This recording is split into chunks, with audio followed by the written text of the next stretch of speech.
The rain hammered down like a vengeful fist, each drop a drumbeat against my old cabin's windows. From my porch, I watched the storm unleash its fury on the fancy gardens of Willow Grove Estates, a subby VY shown that had sprung up like an unwelcome guest on the edge of my family's land. Through the gray veil of rain, I could see shadowy figures darting around their million-dollar homes, piling sandbags against doors as muddy water swallowed their perfect lawns. Their shouts cut through the thunder, panicked, desperate. "The drains are failing," someone hollered, their voice nearly lost in the roar of the deluge. A woman in a sleek raincoat waded through knee-deep water, trying to save her BMW, its electronics fizzing ominously. Nearby, an older man stuffed towels under his door, a futile stand against the rising tide. Kids peered from upstairs windows, faces pale with fear and wonder. I sipped my coffee, warm in my hand, and felt a strange calm. My home, perched on a rise above the chaos, was bone dry. The same couldn't be said for Willow Grove. Their luxury cars bobbed in the flood, alarms wailing uselessly. Ornamental trees, chosen for their Instagram appeal, stood like lonely sentinels in a murky lake. 18 months ago, the Homeowners Association had sneered at my unkempt property, calling it a blight on their pristine VY shown. Now, their hubris was drowning them. My name's Tom Harlan, and this is the tale of how an arrogant HOA choked a Lee VY Ing Creek with concrete, ignored every warning I gave, and learned the hard way that nature doesn't negotiate. I'm not one to revel in others' misery. Watching families lose their homes doesn't bring me joy, even if some of them treated me like dirt. But there's a raw justice in what happened, a reminder that no amount of money or engineering can outsmart the laws of physics. Water flows downhill. Always. My grandfather bought this land in 1942, back when it was just woods and whispers, too far from town to be worth much. He was a naturalist, obsessed with the creek that ran through it, Clearwater Creek. He called it for its sparkling flow.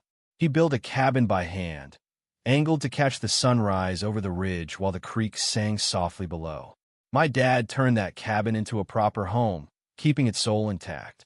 He taught me to fish in the creek's deep pools, to name the wildflowers along its banks, and to respect the delicate dance between water and land. When he passed 10 years ago, I swore to honor that legacy. I got certified in NVY environmental management, joined conservation groups, and opened my land for school kids to learn about the ecosystem. Clearwater Creek wasn't just water to Mite was family. 3 years ago, everything changed. Developers rolled in, promising luxury Lee VY Ing in harmony with nature.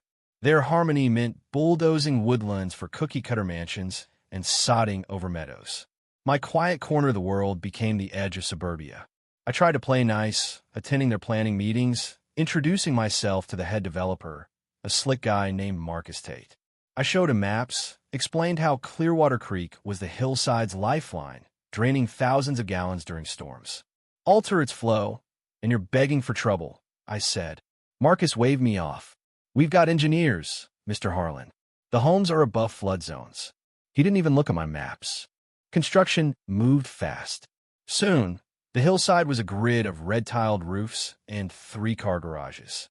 The HOA, led by a woman named Evelyn Carter, ruled with an iron grip, dictating everything from fence heights to paint colors. For a year, the creek held its own, though I noticed mud clouding its waters from their runoff. I spent my own money on filters to keep my section clean, where I'd build trails and platforms for wildlife watching. Then came the HOA meeting that changed everything. Evelyn stood at a podium, her PowerPoint titled Community Enhancement Plan. She pointed to a slide of my property. "Our community's appeal is tarnished by this undeveloped eyesore," she said, her voice dripping with disdain. My land, with its wild beauty, was an insult to their manicured perfection. Her next slide showed Clearwater Creek, sunlight dancing on its surface. "This drainage ditch," she sneered, "breeds mosquitoes and endangers our kids. We propose modernizing it with concrete channels and a walking path." I was on my feet in a heartbeat. "That's no ditch, it's Clearwater Creek, the backbone of this hillside's drainage. Block it, and you'll flood your own homes." Evelyn's smile was ice. Our engineers say this will improve drainage, Mr. Harlan. You're being alarmist. I fought back.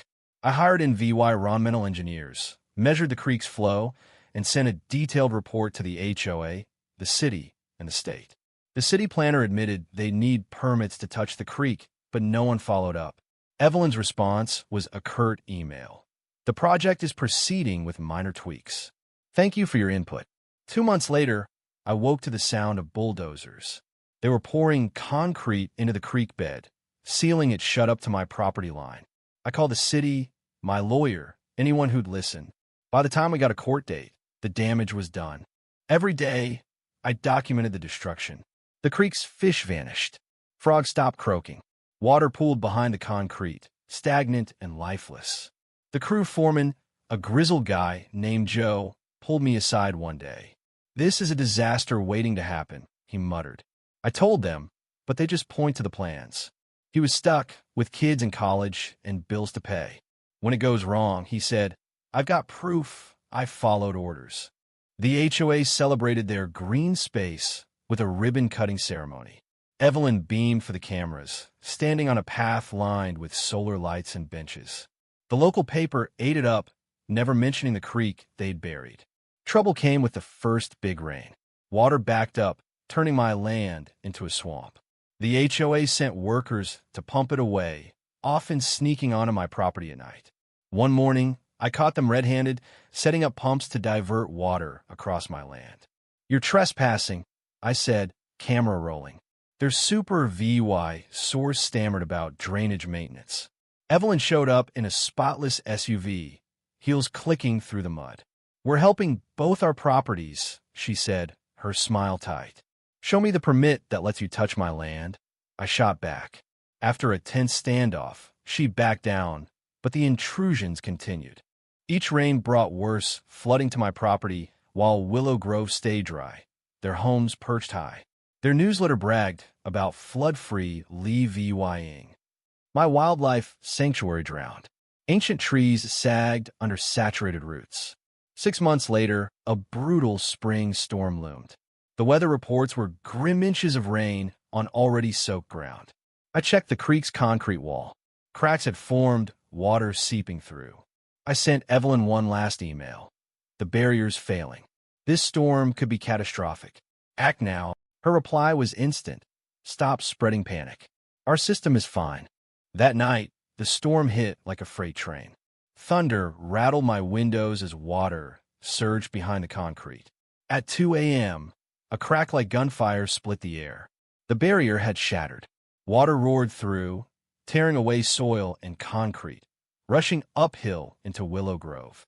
By dawn, their streets were rivers. Basements were lakes. Ground floors and lower homes held inches of muck. The creek, freed at last, was carved VYing its old path through the wreckage. As the sun rose, I stood at my property line, watching residents stumble out shell-shocked. Emergency lights flashed. News vans rolled in. Evelyn, in silk pajamas and rain boots, spotted me. "This is your fault," she screamed. "You sabotaged us." "Nature did what I warned it would," I said. A city official approached, clipboard in hand. "Mr. Harlan, your reports on the creek's modifications are under VYEW. This is serious." Evelyn sputtered about permits, but the official cut her off. "You never got approval to alter a waterway, and what you built doesn't match the plans you filed." The fallout was swift. Investigators confirmed the HOA's violations. The concrete had to go. The creek would be restored. Fines piled up, passed on to homeowners. Insurance companies balked, citing unpermitted work. Residents turned on Evelyn, their anger boiling over. "You said we were safe," one shouted. "My retirement's underwater." I stayed out of it, focusing on my land. But the calls kept coming: reporters, adjusters, residents. Some offered cash to buy my property, wanting control of the watershed. I turned them all down. "This land's been ours for generations," I told one pushy agent. "The creek was here first, and it'll outlast us all." One VY citer stood out. Walter Grayson, a retired engineer who'd quietly opposed the HOA's plan. "I should have fought harder," he said as we walked the creek bed, now stirring with life. They were too proud to listen. He wasn't there to argue, just to see the creek heal. Weeks later, workers began removing the concrete, guided by biologists to protect the ecosystem. The creek found its path, fish returned, and wildflowers peeked through the mud. A lead engineer, Sarah, watched the water flow. It never forgot where it belonged, she said. We're just helping it along. I thought of my grandfather, his love for this land. One evening, I carved a sign from cedar, a tree that had fallen here years ago. I burned the words carefully. Saw nature always finds its way saw. At dawn, I set it where the creek crossed my property, facing Willow Grove. It wasn't a taunt, just a truth we'd all learned the hard way. Now, I'm left wondering, was the HOA's arrogance the real VY lane here? Or was it the system that let them bulldoze a creek without oversight? Could I have stopped this if I'd pushed harder? Or was this disaster INEVY table? What do you think was to blame for this mess? Should the homeowners pay for their leaders' mistakes? Or is the city at fault for not stepping in? Drop your thoughts below. Hit that like button if this story got you thinking, and subscribe for more tales where nature fights back. Let's get this debate going.